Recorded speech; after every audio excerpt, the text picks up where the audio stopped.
Bonjour, donc je suis Cécilia Rinaudot, directrice générale adjointe de l'association La Voûte Nubienne. Et on diffuse une technique de construction adaptée en Afrique de l'Ouest pour répondre justement à la problématique de l'habitat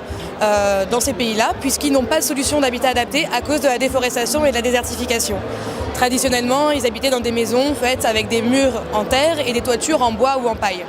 Aujourd'hui, il n'y a plus de bois et plus de paille pour construire leurs maisons traditionnelles, et donc les populations n'ont pas d'autre choix que d'utiliser des toitures de tôle, totalement inadaptées car elles sont chères, chaudes, fragiles, polluantes et absolument pas durables.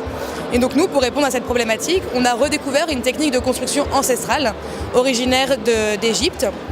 donc la voûte nubienne, qui permet la réalisation de bâtiments entièrement en terre, briques de terre crue pour les murs et pour la toiture, sans coffrage. Donc c'est un peu ça l'innovation. Innovation parce que c'est une technique ancestrale, mais remise au goût du jour, modernisée, simplifiée et standardisée pour permettre son appropriation par les populations locales. Et donc on n'utilise pas de bois qui disparaît et absolument aucun matériau importé. Donc grâce à ça, on a des bâtiments qui sont beaucoup plus confortables, avec un confort thermique à l'intérieur des bâtiments très important dans des pays extrêmement chauds.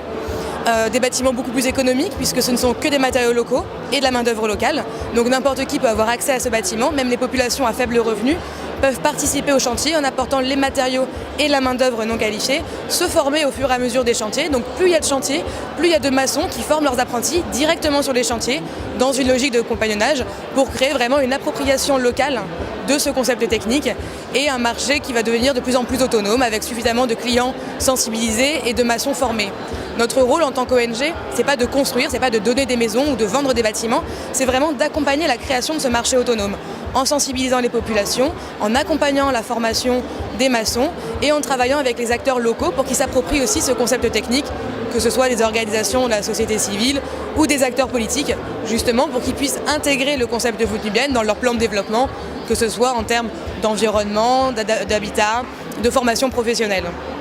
Donc nous, ça fait 15 ans qu'on travaille en Afrique de l'Ouest, au Burkina, au Mali, au Sénégal, au Bénin, au Ghana. Il y a plus de 2500 bâtiments qui ont été construits avec cette technique de construction par à peu près 700 maçons et apprentis qui sont actifs chaque année, avec un potentiel de croissance qui est énorme, puisqu'il y a vraiment, comme je disais tout à l'heure, des millions de populations qui n'ont pas accès à cet habitat de qualité. Et donc notre rôle aujourd'hui à la COP, c'est vraiment d'alerter sur l'importance de l'habitat